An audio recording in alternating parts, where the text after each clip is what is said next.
Assalamualaikum warahmatullahi wabarakatuh. Alhamdulillah, wassalatu wassalamu ala rasulillah wa ala alihi wa sahbihi wa mawalah. Ashhadu an la ilaha illallah wahdahu la syarika lah, wa ashhadu anna muhammadan abduhu wa rasuluhu la nabiyya ba'dah. Allahumma salli ala Muhammad wa ala ali Muhammad. Amma ba'du, ayyuhal ikhwah, a'azzani Allahu wa iyyakum jami'an. Ikhwan, akhwat, jamaah salat maghrib yang dirahmati Allah subhanahu wa ta'ala, pada kesempatan yang berbarokah ini kembali kita akan melanjutkan serial kajian rutin kita membahas kitab Tabsiratul Anam bil Huquqi fil Islam, yaitu kitab yang membahas tentang hak-hak di dalam Islam. Perkara-perkara apa saja yang menjadi kewajiban kita sebagai seorang muslim dan muslimah. Karena kewajiban kita bukan hanya sekedar mengerjakan ibadah-ibadah yang zahir seperti sholat, membaca Al-Quran, berpuasa, dan yang lainnya. Tapi banyak kewajiban-kewajiban yang harus kita tunaikan. Kalau kita tidak tunaikan, berarti sama saja kita bermaksiat kepada Allah subhanahu wa ta'ala. Karena ketaatan kepada Allah subhanahu wa ta'ala mencakup beribadah kepadanya, dan juga mencakup apa saja yang diperintahkan kepada kita semua. Nah, adapun pada kesempatan yang berbarokah ini kita akan menjelaskan tentang haqqu zauji ala zaujatih, tentang hak-hak suami istri. Di dalam membahas permasalahan ini, maka ada 3 hal yang akan kita sampaikan. Yang pertama adalah tujuan dari sebuah pernikahan, tujuan kita membangun rumah tangga. Kemudian yang kedua, kita akan jelaskan dan kita sebutkan apa saja yang menjadi hak-hak suami atas istri. Apa saja kewajiban seorang istri terhadap suaminya. Dan pembahasan yang ketiga, yaitu hak istri atas suaminya. Yakni apa saja kewajiban seorang suami terhadap istrinya. Baik, sebelum lebih luas kita menjelaskan tentang hak-hak dan kewajiban suami istri, maka perlu kita sadari bahwasanya yang namanya membangun rumah tangga, pernikahan adalah syariat yang sangat agung, merupakan ibadah yang sangat mulia. Ketika seseorang melangsungkan akad nikah, maka saat itulah dia memulai dan setar mengerjakan ibadah baru yang sebelumnya belum ia kerjakan. Ibadah yang tidak terhenti sampai keduanya terpisah dengan kematian, atau keduanya terpisah dengan perceraian. Itulah pernikahan. Jadi ketika seseorang melangsungkan akad nikah, bukan hanya sekedar untuk melampiaskan syahwatnya, bukan hanya sekedar untuk menyalurkan kebutuhan biologisnya, tapi niatkan bahwa pernikahan itu sendiri adalah apa? Ibadah. Inilah langkah awal niat yang pertama yang harus kita luruskan. Ya, ketika seorang menikah adalah untuk beribadah kepada Allah Subhanahu wa taala, mengharapkan keberkahan darinya, mengharapkan kebaikan yang banyak dari Allah Subhanahu wa taala. Itulah kenapa setiap kali kita mendatangi pesta pernikahan, walimatul arus, kita membaca doa barakallahu laka wa baraka alaika wa jama'a bainakuma fi khairin. Semoga Allah melimpahkan keberkahan kepadamu di dalam kebahagiaan. Semoga Allah melimpahkan keberkahan kepadamu di dalam kesulitan, dan semoga Allah mengumpulkan kalian berdua di dalam kebaikan.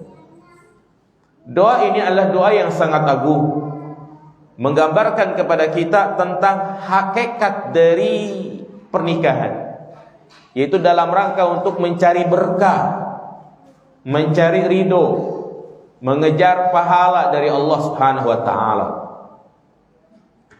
Dalil yang menunjukkan hal ini adalah firman Allah Subhanahu wa taala dalam surat An-Nisa ayat 3. Fankihu ma taba lakum minan nisa'i masna wa sulasa wa rubah. Nikahilah oleh kalian wanita-wanita yang baik, baik 2, 3 atau 4. Ini adalah perintah. Yang namanya perintah, kalau itu berasal dari Allah Subhanahu wa taala, jika kita kerjakan, maka itu bernilai apa? Ibadah. Rasulullah sallallahu alaihi wasallam memberikan motivasi, semangat ya kepada para pemuda untuk bersegera menikah. Ya ma'syaras syabab, man istata'a minkum alba'ata falyatazawwaj fa innahu aghaddu lil basar wa ahsanu lil faraj wa man lam yastati' fa 'alaihi bisiyam fa inna lahu wija'un. Wahai para pemuda, dan ini juga mencakup bagi orang yang sudah menikah dan ingin menikah lagi. Barang siapa yang memiliki kemampuan di antara kalian, baik mampu dari sisi harta maupun fisik, maka hendaknya dia bersegera untuk menikah. Karena itu lebih menundukkan pandangan dan lebih menjaga kemaluan. Barang siapa yang tidak mampu, maka hendaknya dia berpuasa, karena itu menjadi tameng baginya. Iya. Dan juga hal yang menunjukkan agungnya syariat menikah, ternyata perintah menikah ini tidak hanya ditujukan kepada umatnya Nabi Muhammad SAW saja, tetapi juga merupakan syariat nabi-nabi terdahulu. Allah berfirman dalam surat Ar-Ra'd ayat 38, "Walaqad arsalna rusula min qablik wa ja'alna lahum azwajan wa dzurriyyah." Sungguh kami mengutus para rasul sebelummu dan kami menjadikan mereka itu berpasang-pasangan dan juga memiliki keturunan. Ya.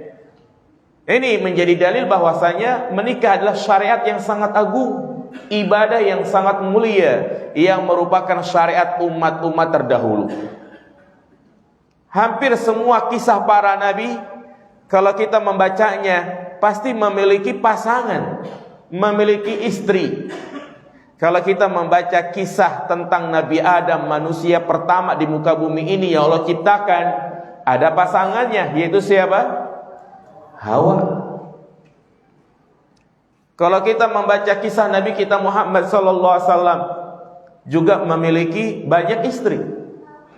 Kita membaca kisah Nabi Ibrahim, ya, maka kita mendapati ada 2 istrinya yang ma'ruf, yang menjadi istri solehah, yang menjadi tauladan bagi wanita-wanita yang lainnya, yaitu siapa?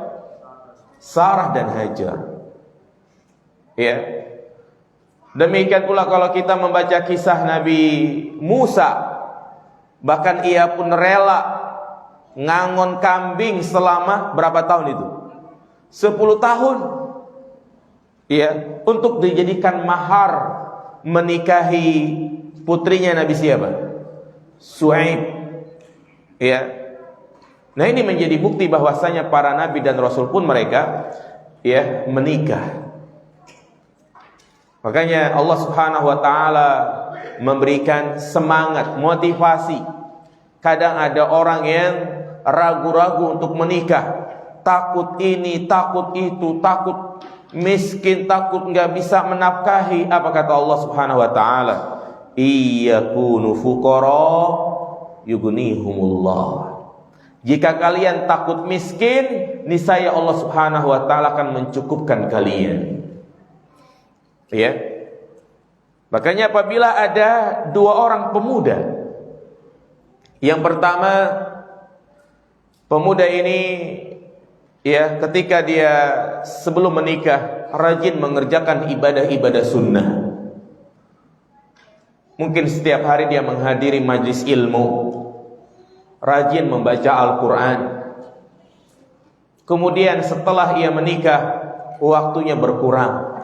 Mungkin kajiannya jadi seminggu 2 kali, 3 kali. Bacaan Al-Qurannya yang sebelumnya sehari 1 juz, dia berkurang, ya hanya 3 lembar. Karena sibuk mencari nafkah untuk istrinya dan juga anak-anaknya. Dibandingkan dengan pemuda yang sengaja tidak menikah dalam rangka untuk mendekatkan diri kepada Allah agar bisa fokus ibadah. Dan dia sengaja tidak menikah agar bisa membaca Al-Quran 3 juz, agar bisa hadir kajian setiap hari. Maka di sisi Allah yang terbaik adalah yang pertama atau yang kedua? Yang pertama. Karena menikah itu sendiri adalah apa? Ibadah. Iya. Semua apa yang kita lakukan untuk kebutuhan keluarga kita, cari duit untuk makan keluarga kita, untuk bayar SPP anak kita, maka itu semuanya akan dicatat sebagai pemberat amal kebaikan.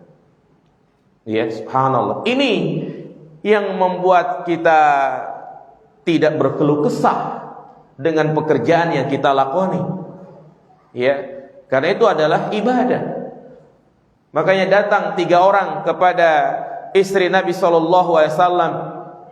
Ja'a salasatu rahtin ila buyuti azwajin Nabi. Datang 3 orang ke rumahnya istri-istri Nabi, yas'aluna an ibadati Nabi, bertanya tentang ibadahnya Nabi SAW. Falamma akhbaru ka'annahum taqalluha. Setelah dikabarkan tentang bagaimana ibadahnya Nabi, mereka menganggap ibadah mereka itu sedikit. Mereka pun mengatakan, aina nahnu minan Nabi sallallahu alaihi wasallam? Di mana kedudukan kita dengan Nabi? Nabi sudah diampuni dosanya, baik yang terdahulu maupun yang akan datang. Akhirnya salah seorang di antara mereka mengatakan, ama ana fa usallil laila abada. Aku akan mengerjakan salat malam terus, enggak tidur. Wa qala al-akhar, satunya lagi mengatakan, wa amma ana asumud dahra abada wala uftir. Aku akan berpuasa terus setiap hari.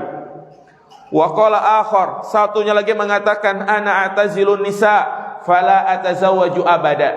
Aku tidak akan menikah selama-lamanya agar fokus ibadah. Datanglah Nabi sallallahu alaihi wasallam mengatakan kepada mereka, antumul ladzi qultum kada wa kada, kalian yang bilang tadi begini begitu. Ama wallahi inni lahsyakum lillah wa atqakum lahu. Demi Allah, aku adalah orang yang paling takut kepada Allah. Aku adalah orang yang paling bertakwa kepada Allah. Lakinni asumu wa uftir wa usolli wa arqud wa atazawwajun nisa. Walaupun demikian, aku berpuasa, aku berbuka, aku sholat malam dan aku tidur, dan aku pun menikahi wanita. Faman raghiba an sunnati falaysa minni. Barang siapa yang membenci sunnahku, maka dia bukan termasuk golonganku. Ya, jadi dari beberapa hadis ini menunjukkan kepada kita bahwasanya menikah adalah ibadah yang sangat mulia, yang membawa keberkahan. Itulah sering kita mendengar, dengan menikah banyak anak maka banyak apa? Rizki. Dan itulah janji Allah Subhanahu wa taala yang tidak bisa dipahami ya dengan akal semata, tetapi itu hanya bisa dipahami dengan kacamata iman bagi orang yang pandai-pandai bersyukur kepada Allah Subhanahu wa taala. Kenapa menikah ini adalah ibadah yang sangat agung? Ya, karena di balik pernikahan terdapat banyak maslahat, banyak hikmah, banyak tujuan. Di antaranya adalah untuk memperbanyak keturunan. Ya, memperbanyak keturunan. Dan Nabi sallallahu alaihi wasallam bangga kepada umatnya yang memiliki keturunan yang banyak. Sampai-sampai Nabi mengatakan, tazawwajul wadudal walud fa inni mukasirum bikum. Nikahilah wanita yang penyayang dan juga yang banyak anak. Ya, sesungguhnya aku bangga dengan banyaknya umatku. Tanpa adanya menikah, maka tidak ada yang namanya keturunan. Ya, karena ya jalurnya sudah diarahkan. Kalau kita ingin banyak anak, yaitu dengan cara menikah. Dan dengan menikah pula ya menutup celah-celah terjadinya perbuatan keji, yaitu apa? Perzinahan. Ya. Karena tidak ada jalan yang dibenarkan untuk melampiaskan syahwat, untuk memenuhi kebutuhan biologis, kecuali dengan cara menikah, disalurkan kepada istri yang sah. Ya, maka selain itu, semua tindakan tersebut dianggap sebagai tindakan yang melampaui batas. Allah Subhanahu wa taala menyebutkan tentang sifat orang-orang yang beriman, walladzina hum li furujihim hafizun illa ala azwajihim aw ma malakat aymanuhum fa innahum ghairu malumin wa man ibtagha wara'a dzalika fa ulaika humul adun. Ya, orang-orang yang beriman adalah mereka yang mampu menjaga kemaluannya, kecuali kepada istri-istrinya atau kepada budak wanitanya. Maka barang siapa yang melampiaskan syahwat selain dengan dua cara ini, faulaika humul adun, maka mereka telah melampaui batas. Ya, semua bentuk pelampiasan syahwat, memenuhi kebutuhan biologis, mengeluarkan air mani dengan cara selain menikah, selain dengan istri, maka semuanya ada tergolong perbuatan dosa, melampaui batas. Imma melakukan onani, masturbasi, berzina, homoseksual, lesbian, melihat video-video porno, maka semua itu adalah perbuatan adun, yaitu melampaui batas. Jadi Allah sudah arahkan. Naam, Allah memberikan tabiat dasar pada setiap manusia mencintai lawan jenis. Dan itu fitrah. Allah katakan zuyyina linnasi hubbus syahwat minan nisa'i wal banin. Dijadikan indah pada pandangan manusia dia cinta kepada lawan jenisnya. Normal kalau ada laki-laki senang sama perempuan, ada perempuan senang sama laki-laki, manusia normal. Ya. Nah, yang enggak normal itu ada laki-laki senang sama laki-laki ganteng. Ini bahaya nih kaum pelangi. Ya. Pelangi yang asalnya bagus, merah, kuning, hijau, kalau ada lambang pelangi jadi jelek sekarang, ya kan? Iya. Jadi fitrah ini ya Allah tetapkan, cinta kepada lawan jenis harus diarahkan, harus ditempatkan pada tempatnya. Ya. Makanya subhanallah, di antara bukti berkahnya menikah, sesuatu yang tadinya haram, dosa besar yang hukumannya adalah rajam, yaitu berzina, dia menjadi halal dengan adanya akad nikah. Bukan hanya menjadi halal, tetapi juga merupakan bentuk sedekah. Jadi menjimai istri itu adalah bentuk apa? Sedekah, jemaah. Apa kata Nabi SAW? Wa fi kulli bidi ahadikum shadaqah. Setiap suami yang mendatangi istrinya itu adalah sedekah. Sampai-sampai para sahabat bingung, ya Rasulullah, kan enggak ada istilahnya capek, lelah, artinya yang ada adalah kenikmatan. Apa kata Nabi? Bukankah kalau dia tempatkan bukan pada tempatnya merupakan perbuatan dosa? Maka demikian pula kalau dia tempatkan pada tempatnya, maka itu bernilai apa? Pahala. Ya. Karena itulah para ulama mengatakan tindakan homoseksual lebih parah dari zina. Kenapa? Karena zina ada cara yang membuatnya halal, yaitu dengan menikah. Kalau homoseksual, ada nggak cara untuk menjadikannya halal? Mau nikah sama jenis, berarti sama saja dia menghalalkan sesuatu yang Allah haramkan. Iya. Dan juga tadi Nabi menyampaikan dalam rangka untuk menundukkan pandangan. Ya, karena kadang gejolak syahwat sangat luar biasa. Apalagi kita hidup di zaman yang penuh dengan fitnah syahwat. Ya, terutama fitnah wanita yang membuat jiwa ini bergejolak. Apalagi kita sebagai kaum laki-laki yang kadang banyak keluar rumah, ya, melihat aurat-aurat wanita, kita serba salah. Mau nunduk melihat betis, ya kan? Ngelihat ke depan, lihat mukanya yang cantik. Mau nunduk ke bawah lagi, ya kesandung kita jalan, ya kan? Nah ini, maka ya dengan dia menikah dia akan mendapatkan pahala yang besar. Dan juga diantara tujuan menikah adalah untuk membuat hati ini tenang, tentram, damai. Ya, itulah kadang orang yang syahwatnya tidak terlampiaskan, maka dia mudah emosi. Ya, sehingga dia agar bisa tenang itu dengan cara menikah. Allah Subhanahu wa taala berfirman dalam surat Ar-Rum ayat 21. Wa min ayatihi an khalaqalakum min anfusikum azwaja litaskunu ilaiha wa ja'ala bainakum mawaddata wa rahmah inna fi dzalika laayatil liqaumin yatafakkarun. Di antara tanda-tanda kebesaran Allah menjadikan kalian itu berpasang-pasangan min anfusikum, dari diri kalian. Subhanallah. Allah menjadikan kita berpasang-pasangan dari jenis kita, yaitu dari jenis manusia. Ya. Allah tidak menjadikan kita berpasang-pasangan bukan dengan jenis kita, bukan dengan hewan, bukan pula dengan jin. Maka dari ayat ini para ulama mengatakan haram hukumnya manusia menikah dengan jin. Emang ada manusia menikah dengan jin? Ada.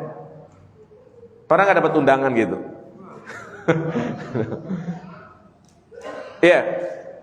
Litaskunu ilaiha, agar kalian tenang, wa ja'ala bainakum mawaddah, agar kalian saling mencintai, warahmah, agar kalian saling menyayangi. Itu adalah tanda-tanda kebesaran Allah bagi kaum yang memikirkannya. Ya. Jadi ini tujuan menikah, untuk menumbuhkan ketenangan, kebahagiaan. Dan ingat, ya, keberkahan dalam pernikahan itu Allah cabut dan hilang apabila keduanya terpisah dengan perceraian. Ya. Makanya kita berusaha ketika membangun rumah tangga, hendaknya kita terpisah dengan kematian, bukan terpisah dengan perceraian.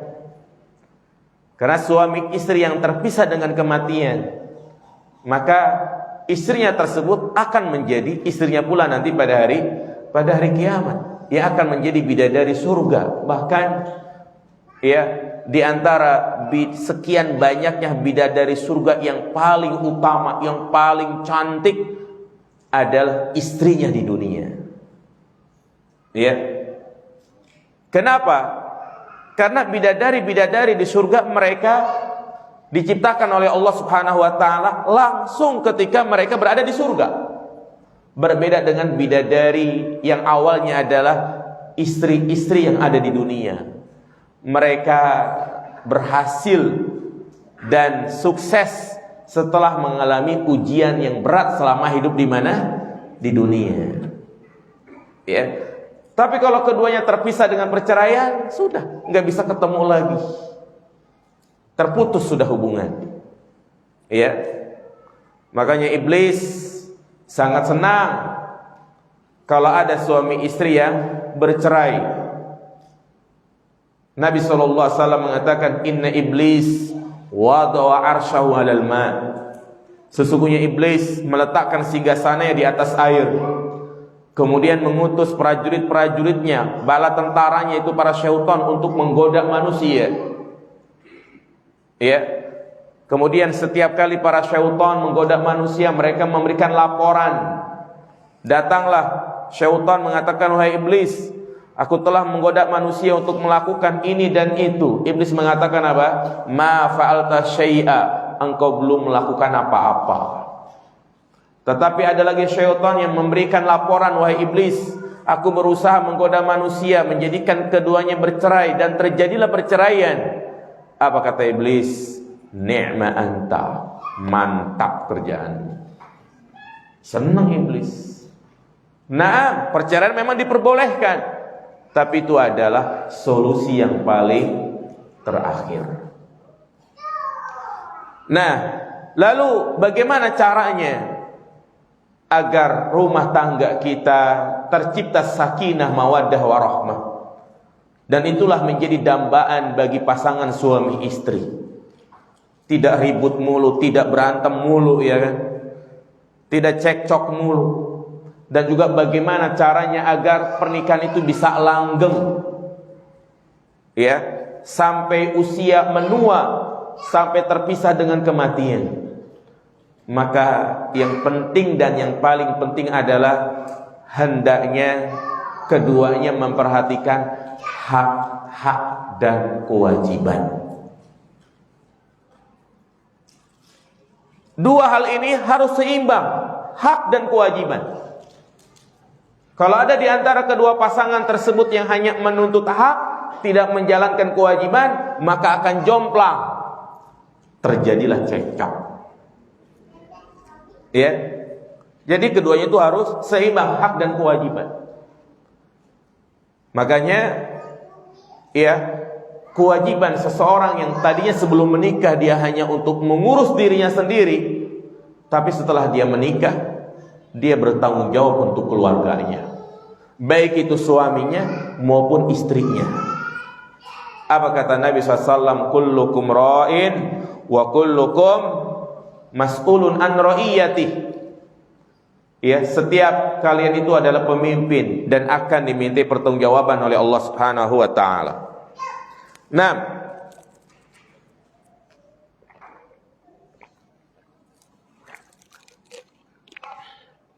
maka poin yang kedua, setelah kita mengetahui tentang tujuan dan hakikat dari sebuah pernikahan, yang kedua adalah hendaknya kita memperhatikan apa saja yang menjadi hak-hak suami atas istri.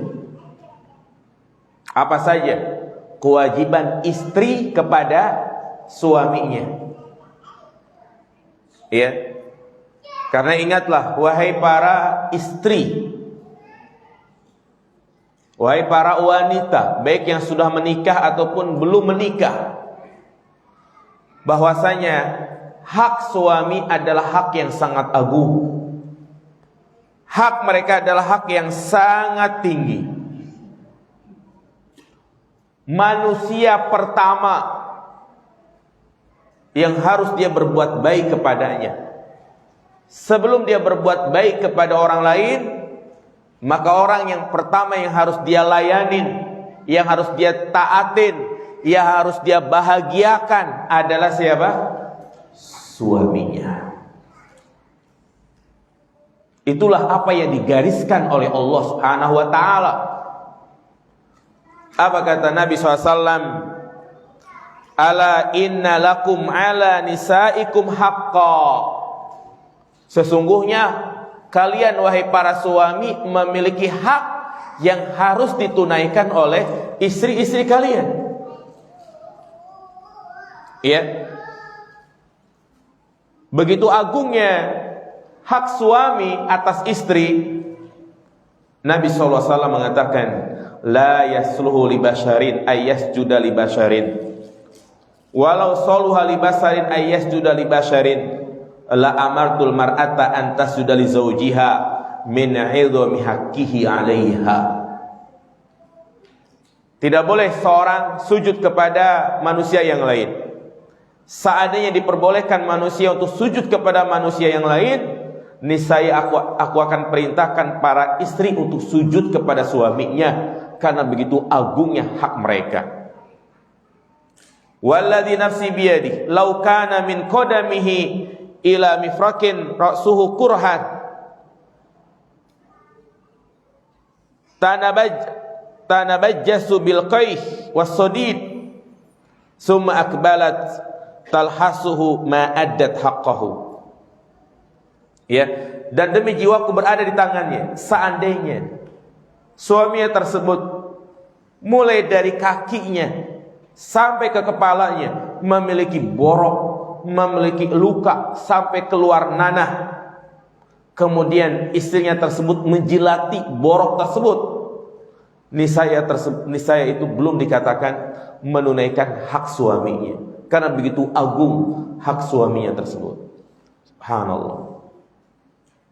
Ya, makanya Nabi SAW juga mengatakan, zaujuki jannatuki wa naruki. Suamimu itu wahai para istri, dia adalah nerakamu dan juga apa?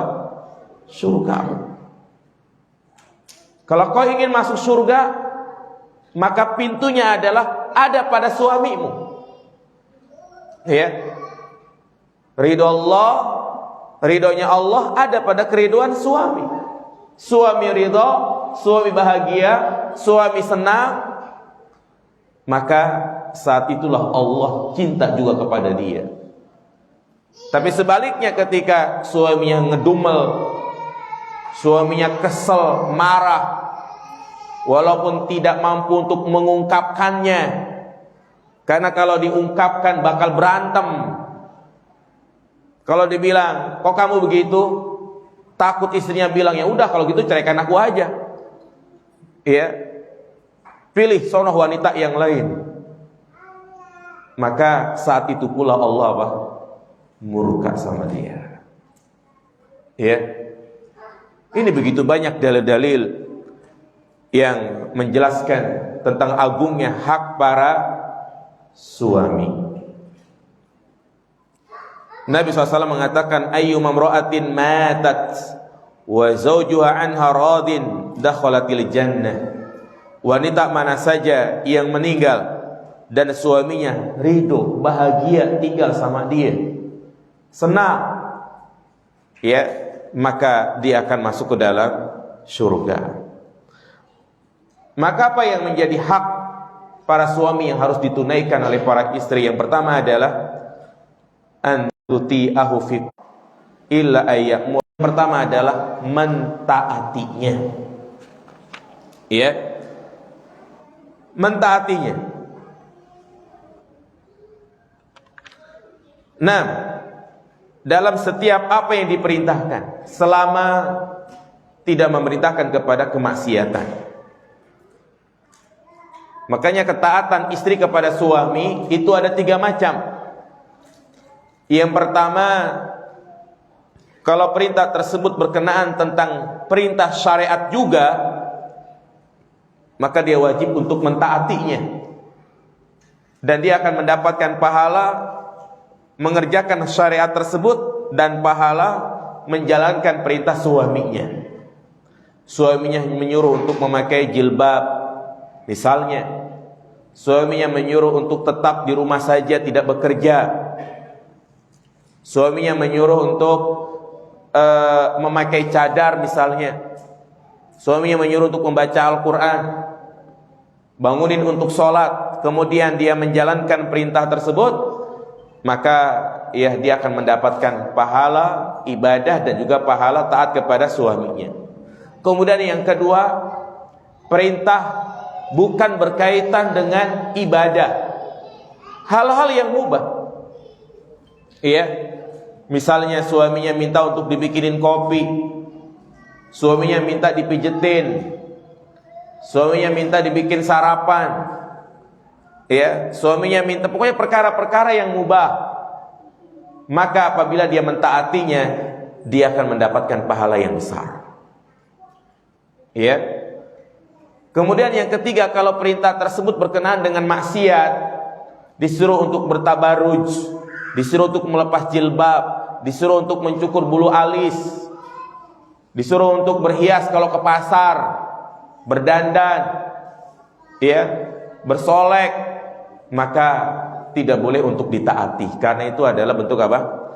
Maksiat. Ya. Oleh karena itu jamaah yang dirahmati Allah Subhanahu wa taala, perlu disadari bagi para istri, semakin dia maksimal taat kepada suaminya, dia melayani suaminya, maka semakin besar pahala yang ia dapatkan. Karena melayani suami itu sendiri adalah ibadah. Menyiapkan makan untuk suami adalah pohon pahala. Mencuci pakaian suami, menyetrika, itu adalah celengan amal yang akan terus bertambah. Ya. Karena itu lakukanlah dengan sabar dan berniat seperti dia mengerjakan sholat, sehingga dia akan senang mengerjakannya. Berbeda kalau itu dijadikan sebagai beban hidup, maka dia merasa dulu enak sebelum menikah, ada yang layanin, orang tua yang nyetrikain, yang masakin. Sekarang udah menikah jadi kayak pembantu. Subhanallah. Ya, ini yang tidak mengetahui, atau dia belum sadar, atau pura-pura nggak tahu. Kalau dia selalu mengingat melayani suami adalah ibadah, sama seperti kita baca Al-Quran, sama seperti kita mengerjakan ibadah-ibadah yang lain, di mana kita semangat karena termotivasi dengan nilai pahala yang besar. Ya, jadi sekali lagi, semakin maksimal istri melayani suaminya, maka semakin besar pahala yang ia dapatkan. Nabi SAW bersabda, "Idza shallatil mar'atu khamsaha wa shamat syahraha wa hafizat farjaha wa ata'at zawjaha qila laha udkhulil jannata min ayyi abwabin syi'ti." Apabila wanita sholat 5 waktu, ini yang wajib, wa shamat syahraha, dan dia puasa di bulan suci Ramadan, wa hafizat farjaha, dia menjaga kemaluannya, wa ata'at zawjaha, dan dia taat kepada suaminya. Perhatikan jemaah, Nabi menyebutkan berapa hal ini? 4. Nabi tidak menyebutkan membaca Al-Quran, Nabi tidak menyebutkan puasa sunnah, Nabi tidak menyebutkan sedekah, Nabi tidak menyebutkan amalan-amalan yang lain. Jadi dengan 4 ini, salat, puasa, menjaga kemaluan, dan taat kepada suaminya, apa kata Allah? Udkhulil jannata min ayyi abwabin syi'ti. Silahkan masuk surga melalui pintu mana saja yang dia kehendaki. Subhanallah. Jadi beda pintu surga bagi para istri dengan para suami. Jadi pintu surga bagi para istri itu ya di rumahnya, dengan dia melayani siapa? Suaminya. Ya. Makanya ketika dia mengurusi urusan rumah tangganya tanpa dilayani pembantunya, maka sebenarnya itu sama saja dia sedang memanen pahala. Sebagaimana disebutkan dalam hadis yang sahih, ketika Fatimah bintu Muhammad sallallahu alaihi wasallam. Dia melihat, ya dia merasakan capek lelah mengerjakan ya pekerjaan rumah tangga. Mungkin cuci piring, ngepel, nyapu segala macam ya kan. Sehingga tangannya itu kapalan istilahnya. Maka dia pun datang ke rumah Nabi SAW mengeluhkan tentang apa yang terjadi pada dirinya. Ya, dia datang dalam rangka untuk meminta dicarikan pembantu. Tetapi pas sampai di rumah Nabi nggak ada. Hanya didapati Aisyah. Fatimah pun pulang.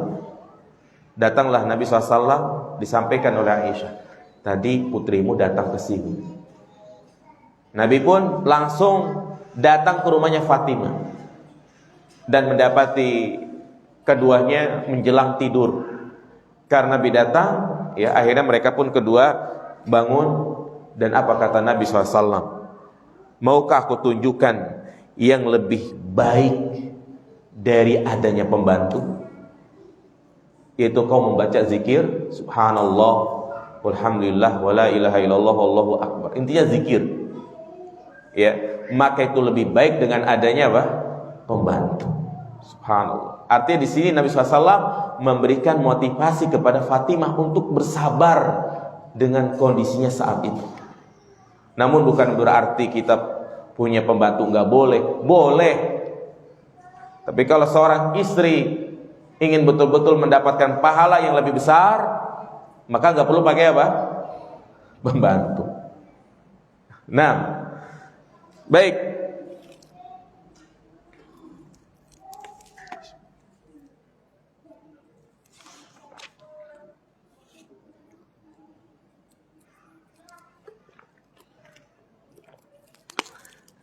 Dan juga sebaliknya jamaah sekalian, ketika seorang istri dia lebih sibuk dengan urusannya sendiri atau lebih sibuk dengan ibadah-ibadah sunnahnya, sementara kewajiban terhadap suaminya dia lupakan, maka ibadah-ibadah yang ia kerjakan sia-sia. Ingat itu. Ya, contoh misalnya seorang istri bangun tidur, dia langsung mengerjakan sholat tahajud, dia lanjutkan dengan sholat subuh, setelah itu dia baca zikir pagi dan petang atau membaca Al-Quran. Suaminya pun bangun dan manggil dia, ya dek, tolong bikin sarapan. Kata istrinya, nanti saya lagi baca zikir pagi petang. Lanjut terus sampai terbitnya matahari. Suaminya pun nanya lagi, udah dibikin belum sarapan? Tanggung nih, nungguin syuruk. Setelah syuruk dia sholat duha. Saya sholat duha, suaminya nanya lagi, mana? Udah beli sarapan sendiri, beli nasi kuning atau nasi uduk sana. Malah disuruh beli apa? Sarapan. Hingga akhirnya suaminya berangkat kerja dalam keadaan mendumel sampai pakai kaos kaki terbalik. Terus dia lanjut ibadah, maka ibadahnya tersebut semuanya apa? Sia-sia. Sia-sia. Iya. Karena ya tadi Nabi SAW mengatakan, jika suaminya marah, maka saat itu pula Allah Subhanahu Wa Taala apa? Marah. Ya. Nah, kita sholat isya dulu. Insyaallah nanti kita gimana? Azan isya lanjut atau sholat isya? Ayo biasa. Sholat isya dulu. Nah.